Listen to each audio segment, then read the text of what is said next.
यह कहानी मेरे करीबी दोस्त आर्यन को एक यादगार श्रद्धांजलि है, जिनकी 24 अक्टूबर 2022 को एक दुर्घटना में मृत्यु हो गई थी। नवंबर 14, 2018 ऊटी, तमिलनाडु, रात 10:30 बजे। चूंकि ऊटी में नवंबर का महीना बहुत ठंडा होता है, उस रात बेहद ठंड थी। सिटी वेलिंगटन के बस टर्मिनल में स्थानीय सिटी बस मेट्रोपालियम की अपनी अंतिम यात्रा पूरी करने के लिए तैयार थी। जब बस टर्मिनल से बस रवाना हुई तो बस यात्रियों से पूरी तरह भरी हुई थी। लेकिन जब बस रुकी तो एक एक कर सभी हथियार बंद होकर जाने लगे। ऐसे में अब अंतिम शहर जाने के लिए सिर्फ 7 पड़ाव और बचे हैं। अब उस बस में कोई नहीं है। उस बस में एक ड्राइवर जो करीब 40 साल का था और एक बस कंडक्टर, एक युवक था। बस का प्रबंधन तमिलनाडु के स्थानीय राज्य परिवहन द्वारा किया गया था। इसी तरह उस रात ड्राइवर और कंडक्टर के साथ बस उस रूट पर अकेली जा रही थी। उस सर्द रात में उस रास्ते में कोई नहीं था। बस का ड्राइवर और कंडक्टर ही जा रहा था। अब बस स्टॉप पर रुकती है। वहां कुल 4 लोग बस में सवार हुए। इनमें एक 19 वर्षीय युवती दर्शनी भी थी, एक युवा जोड़ा जिसकी उम्र 20 और 25 साल थी, और दर्शनी के स्कूल के सहपाठी आर्यन, जो चिन्नमपल्लयम, पोलाची का एक 20 वर्षीय युवा लड़का है। तो उस बस स्टॉप में कुल 4 लोग सवार थे। अब उस बस में ड्राइवर और कंडक्टर को मिलाकर कुल 6 लोग सवार थे। बस में चढ़ते ही दर्शनी बीच की सीट पर बैठ गई। आर्यन उसके सामने बैठ गया। वे युवा जोड़े ड्राइवर की सीट के पीछे बैठे थे। अब बस अपने गंतव्य तक पहुंचने के लिए केवल 6 स्टॉप पीछे थी। कोठागिरी कुन्नूर रोड, दोपहर 12:30 बजे। चूंकि यह उस रूट की आखिरी बस है, इसलिए रात बहुत देर हो चुकी थी। इतना ही नहीं, बाहर बहुत ठंड थी और लगातार बर्फ गिर रही थी। सड़क पर कार, ट्रक और यहां तक कि मानव तस्करी जैसे वाहन नहीं हैं। केवल यही बस उस सड़क पर अकेली चल रही थी। चूंकि बस में कम लोग थे, इसलिए पूरी बस में सन्नाटा पसरा हुआ था। इतना ही नहीं, चूंकि जिस इलाके में बस चल रही है वह घने जंगल और कई तीखे मोड़ों, पहाड़ी सड़क होने के कारण से घिरा हुआ है। बस के इंजन की आवाज ही सुनाई दे रही थी। जब बस घने जंगल और तीखे मोड़ों से गुजर रही थी तो अचानक बस ड्राइवर के मन में ख्याल आया, आज ऐसा क्यों हो रहा है? आमतौर पर इस समय कोई यात्री नहीं होगा, लेकिन आज उनमें से इतने सारे क्यों हैं? वे कौन हैं? वे बस स्टॉप के बजाय बीच सड़क पर क्यों खड़े हैं? वह मुंह में ही बड़बड़ाने लगा। जब युवा कंडक्टर ने उसे बड़बड़ाते देखा तो उसने सड़क के सामने देखा। वहां 2 लोग बीच सड़क पर खड़े होकर बस को रुकने का इशारा कर रहे थे। दरअसल अब यह ड्राइवर की मर्जी है कि वह बस को रोके या नहीं, क्योंकि वे बस स्टॉप पर नहीं बल्कि बीच सड़क पर खड़े हैं। लेकिन बाहर ठंड के मौसम के कारण और यह रास्ते से बाहर की आखिरी बस है। मान लीजिए कि अगर उनकी बस छूट जाती है तो उन्हें नहीं पता कि उन्हें अगली बस के लिए कितनी देर प्रतीक्षा करनी होगी। तो हल्के दिल वाले कंडक्टर ने ड्राइवर से कहा कि वे उन्हें ऊपर चढ़ा दें, क्योंकि यह आखिरी बस थी। अगर हम उन्हें नहीं चढ़ाते हैं तो कोई दूसरी बस नहीं होगी, उसने कहा और बस को रोकने के लिए विनती की। चालक को शुरू में डर था कि वे चोर हो सकते हैं और वे उनके साथ कुछ बुरा कर सकते हैं। बाद में उसने उन 2 लोगों के पास बस रोक दी जो घने जंगल में खड़े थे, क्योंकि वहां बहुत अंधेरा था और बस के अंदर और बाहर पर्याप्त रोशनी नहीं थी। वे स्पष्ट रूप से नहीं देख सकते थे कि बस के बाहर क्या है, इसलिए वे बाहर खड़े लोगों से बात नहीं कर सके। वे बस की पिछली सीढ़ियों से चढ़ रहे थे। सवार होने के बाद ही उन्हें पता चला कि बाहर 2 नहीं बल्कि 3 लोग खड़े थे, और उन तीनों में से 2 लोगों ने एक व्यक्ति को अपने बीच में पकड़ रखा था। तीनों ने ऊंटी की बेहद पुरानी और ट्रेडिशनल ड्रेस पहन रखी थी, इसलिए वे अपना चेहरा ठीक से नहीं देख पाए। फिर भी दोनों लोगों के चेहरे बेहद फीके नजर आ रहे थे। बस में चढ़ते ही वे बस की आखिरी सीट पर बैठ गए।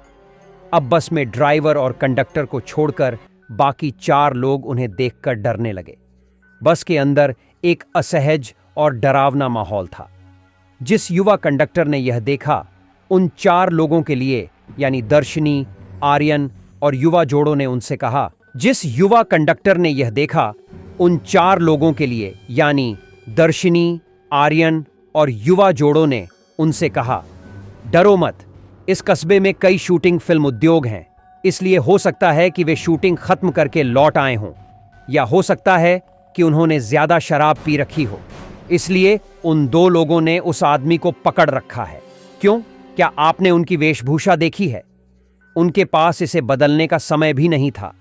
बीच का व्यक्ति भारी नशे में लग रहा है, उसे होश ही नहीं था। मैंने ऐसे कई लोगों को बस कंडक्टर के रूप में देखा है। मेरे पास ऐसे कई अनुभव हैं, इसलिए उसने सभी से डरने के लिए नहीं कहा। यात्रियों को यह भी पता है कि शहर में कई ऐसे लोग हैं जो फिल्म उद्योग में हैं, तो उन्होंने सोचा कि जैसा उसने कहा था वैसा ही था। तो एक को छोड़कर सभी निश्चिंत और सामान्य थे, और यह दर्शिनी थी। दर्शिनी अभी भी घबराई हुई है। वह उन 3 लोगों को देखती रही जो पीछे बैठे थे। चूंकि अगले बस स्टॉप पर कोई नहीं है और चूंकि बस में कोई नहीं चढ़ा, इसलिए बस चलती रही। अब ड्राइवर के पीछे बैठे युवा जोड़े अपने स्टॉप पर पहुंचे तो उतर गए। युवा जोड़ों को पता नहीं क्या था, लेकिन बस से उतरते ही उन्हें राहत महसूस हुई। उन्हें लगा जैसे वे किसी बड़े खतरे से बच गए हैं। जिस बस ने उन्हें उतारा, अब ड्राइवर, लेडी कंडक्टर और दर्शिनी, उनके सामने आर्यन बैठा था और वो 3 लोग जो बस की आखिरी सीट पर बैठे थे, अब बस में वे ही थे। जब वह बस जा रही थी तो अचानक स्वरा उठ खड़ी हुई और आर्यन को देखा जो उसके सामने था, और कुछ पागलों की तरह चिल्लाने लगा। उसने उससे पूछा, आर्यन, मुझे सच बताओ, जब आप बस में चढ़े तो आपने मेरा पर्स ले लिया या नहीं? मेरा पर्स गायब है दा। आपको इसे ले जाना चाहिए था और उससे अपना पर्स वापस करने को कहा। अचंभित आर्यन ने कहा, हे दर्शिनी, मैं आपका पर्स कैसे ले सकता हूं? क्या तुम पागल हो? मैं आपके सामने बैठा हूं, मैं इसे कैसे ले सकता हूं? मैंने इसे नहीं लिया। यह देख कंडक्टर आया और पूछा कि क्या हुआ। इस पर दर्शिनी ने कहा कि उसने उसका पर्स चुराया है। स्थिति को समझने वाले कंडक्टर ने उससे कहा, यहां देखो, निश्चित रूप से उन्होंने इसे नहीं लिया। वह आपके सामने बैठा था मैडम, वह आपका पर्स कैसे ले सकता है? और उन्होंने कहा कि हो सकता है कि वह कहीं चूक गई हो। लेकिन वह युवती लड़ने लगी कि उसने ही चोरी की है। उसने ड्राइवर से अगले स्टॉप पर बस रोकने को कहा। मैं उसे पुलिस स्टेशन ले जा रहा हूं, वहां जाकर पता चलेगा कि उसने मेरा पर्स लिया या नहीं, उसने कहा। अब आर्यन ने कहा, मुझे कोई समस्या नहीं थी दर्शिनी, क्योंकि मैंने इसे कभी नहीं लिया। अगर हम वहां भी जाते हैं तो पुलिस कहेगी कि मैं निर्दोष हूं। 3:30 बजे अब बस अरुवनकाडु नामक अगले पड़ाव पर रुकी। दरवाजा खुलता है और दर्शिनी और आर्यन दोनों नीचे उतर गए। बस का दरवाजा बंद हो गया और बस जाने लगी। दर्शिनी लगातार बस को देख रही थी।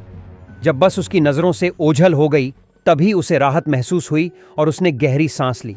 आर्यन, जो कि दर्शिनी के साथ सड़क पर खड़ा था, यह देखकर बहुत गुस्सा हो गया। उसने लड़की से पूछा, हे दर्शिनी, तुम यहां क्यों खड़े हो? और थाने चलने को कहा। दर्शिनी ने कहा कि वे पुलिस के पास नहीं जा रहे हैं। तब आर्यन ने पूछा कि क्या वह सच में पागल है? उसने उससे पूछा, यह मेरे लिए आखिरी बस है, मैं होम टाउन कैसे जा सकता हूं? क्या आप नहीं जानते, आपको मुझे धन्यवाद देना चाहिए, मैंने तुम्हारी जान बचाई, दर्शिनी ने आर्यन से कहा। यह सुनकर आर्यन भ्रमित हो जाता है। क्या? आपने मेरी जान बचाई? तुम क्या कह रहे हो? मैं समझ नहीं पाया दर्शिनी, युवक ने कहा। उसके लिए महिला ने कहा, आर्यन, वो 3 लोग जो बीच रास्ते में बस में चढ़े, वो इंसान नहीं है। तुम क्या कह रहे हो? आर्यन से पूछा। हाँ, उनके आने के बाद से मुझे अपनी शंका थी। मुझे लग रहा था कि कुछ गलत था, इसलिए मैंने मुड़कर उन्हें लगातार देखा। तभी अचानक बस में हवा का झोंका आ गया और उनके कपड़े थोड़े ऊपर उठे हुए थे। उस समय मैंने उन्हें देखा, उनके पैर नहीं हैं। पहले मैंने सोचा कि यह कोई कल्पना या भ्रम होगा, लेकिन फिर जब मैंने इसे ध्यान से देखा, तभी मुझे पता चला कि यह कोई इंसान नहीं है, यह कुछ और है। दर्शिनी की यह बात सुनकर आर्यन बुरी तरह चौंक गया और तनाव में आ गया। यह निश्चित रूप से केवल भूत थे। मैंने न सिर्फ अपनी बल्कि आपकी जान बचाने के लिए कहा कि मेरा पर्स गायब है, और आप ही ले गए, और हम अगले स्टॉप पर यह कहकर उतर गए कि हम थाने जा रहे हैं। तो कोई भी हम पर और सबसे महत्वपूर्ण उन 3 लोगों पर शक नहीं करेगा। जननी और आदित्य के बाद आप हमारे स्कूल के दिनों में मेरे सबसे करीबी दोस्तों में से एक हैं, इसलिए केवल मैंने तुम्हें बचाया, क्योंकि मैं एक अनमोल आत्मा को खोना नहीं चाहती थी, दर्शिनी ने कहा। और आर्यन ने तुरंत क्या कहा, तो आप बस के चालक दल के सदस्य को बता सकते थे, हम उन्हें भी बचा सकते थे। दर्शिनी, उसके लिए, दर्शिनी ने कहा, मैंने उस कंडक्टर आर्यन को पहले ही बता दिया था, लेकिन जब मैंने कहा तो उसने कहा कि यह मेरा भ्रम था, और उसने यह भी कहा कि मुझे डरना नहीं चाहिए। अब आर्यन ने उससे पूछा, ठीक है, हम अब क्या कर सकते हैं? दर्शिनी ने कहा, आर्यन, हम पुलिस स्टेशन जा सकते हैं। दोनों जो कुछ हुआ था उसे बताने के लिए दोनों थाने गए। जब वे थाने गए तो उन्होंने पूरी घटना की जानकारी दी, लेकिन कौन सी पुलिस उनकी बताई कहानी पर विश्वास करेगी? इसलिए उन्होंने रिपोर्ट दर्ज नहीं की, बल्कि उन्होंने कहा कि वे इसकी देखभाल करेंगे और उन्हें उनके घर भेज दिया। आर्यन और दर्शिनी दोनों घर चले गए। 15 नवंबर 2018। अब अगले दिन 15 नवंबर 2018 की सुबह वेलिंगटन में बस टर्मिनल के अधिकारियों ने देखा कि बस अपने गंतव्य तक नहीं पहुंची। इतना ही नहीं, बस को आखिरी बार तब देखा गया था जब वह गंतव्य से 4 स्टॉप पहले थी। उसके बाद बस को किसी ने नहीं देखा। उन्होंने वेलिंगटन पुलिस स्टेशन में एक आधिकारिक शिकायत दर्ज की कि बस और चालक दल के सदस्य गायब थे, तो उन्होंने सभी थानों को बस के क्रॉस होने की सूचना दी। इस तरह 14 नवंबर की रात सूचना उस थाने में आई जहां दर्शिनी और आर्यन ने शिकायत की। तुरंत पुलिस अधिकारी ने दोनों को बुलाया और उस रात जो हुआ उसका बयान दर्ज किया। उसके बाद यह खबर पूरे ऊटी में फैलने लगी। दर्शिनी और आर्यन ने मैगजीन को इंटरव्यू देना शुरू किया। ये उस दिन के अखबारों की सुर्खियां थीं। अफवाहों ने कहा कि बस को टेलीपोर्ट किया गया था, लेकिन अगले दिन यानी घटना के 2 दिन बाद बस का ठिकाना मिल गया। जहां से बस मिली थी उस जगह से 85 किलोमीटर दूर जहां महिला और युवक दोनों उतरे थे, यानी विपरीत दिशा में जहां बस वास्तव में जाना चाहती है, और वह भी भवानी नदी में डूबी हुई स्थिति में मिली। साथ ही उस बस में 5 लाशें भी थीं। उन्होंने तुरंत बस को नदी से बाहर निकाल लिया। अब डॉक्टर, पुलिस और अन्य लोग थे। 5 शवों को बस से बाहर निकाला गया। यह देख वहां खड़े सभी लोग हैरान रह गए। क्यों? क्योंकि उन 5 लाशों में से सिर्फ ड्राइवर और कंडक्टर की लाशें ही सही थीं और सामान्य, लेकिन उन तीनों लोगों के शव बेहद सड़ी गली हालत में थे, यानी कई दिनों तक एक ही दिन में जैसे छोड़ दिया गया था। 20 अक्टूबर 2022। ठीक है, अब इस घटना के बारे में डिकोड करते हैं। आर्यन ने अपने दोस्तों दिनेश, रोहन, वर्षा, आदित्य और राहुल थारुन से कहा। आर्यन द्वारा अपनी कहानी समाप्त करने के बाद वे बुरी तरह चौंक गए और डर गए। कुछ सेकंड बाद आर्यन ने जारी रखा, वास्तव में यह एक सच्ची कहानी नहीं थी। यह एक शहरी किंवदंती की कहानी थी। अब राहत महसूस कर रहे रोहन ने उससे पूछा, ओह, क्या यह एक शहरी किंवदंती की कहानी है? समझा, शहरी किंवदंती कहानी क्या है? आदित्य से पूछा, जिसके बारे में आर्यन ने कहा, शहरी किंवदंती कहानी का अर्थ है हमारे गांवों में शैतान, दानव और भूत की कहानियों की तरह। इसी तरह प्रत्येक देश की कई कहानियां हैं जो उस देश और उस शहर के लिए उपयुक्त हैं, और कई पात्र होंगे, और यह बस संख्या 375 उनमें से एक है। क्या? बस नंबर 375? राहुल थारुन हंसे। अब आर्यन ने उसे बताया कि यह चीनी लोगों द्वारा कही गई एक शहरी पौराणिक कथा थी। मैंने भारत और तमिलनाडु के लोगों के अनुरूप सेटिंग्स को बदल दिया। 5 मिनट रुककर उन्होंने कहा कि कहानी के कई संस्करण हैं, नाम भी बस 375, बीजिंग फ्रैग्रेंट हिल्स की आखिरी बस, आधी रात की बस, ऐसे बहुत से नाम हैं। इतना ही नहीं, बस 375 में थोड़ा सा ही पेट्रोल था, और उसके पास 100 किलोमीटर चलने के लिए पेट्रोल नहीं था, और वह नदी में डूब गई। और जब पुलिस ने बस को खींच लिया और चेकिंग के लिए पेट्रोल खोला, तो उन्होंने कहा कि वहां था पेट्रोल टैंक में चारों तरफ खून दूसरे संस्करण में।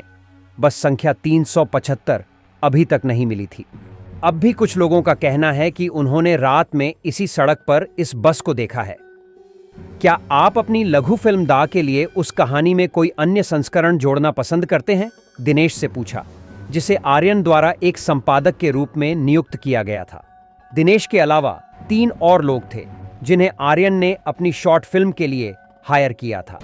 उन्होंने आदित्य को पटकथा लेखक, राहुल थारुन को सिनेमैटोग्राफर और फोटोग्राफर के रूप में काम पर रखा, जबकि रोहन और आर्यन की करीबी दोस्त वर्षा को युवा जोड़ों की भूमिका निभाने के लिए चुना गया था। हाँ, मैं ऐसा लिखना चाहता हूं, मैं और दर्शनी इंटरव्यू के अगले दिन से लापता हो गए थे। इस संस्करण को सुनकर आदित्य और दिनेश चकित रह गए।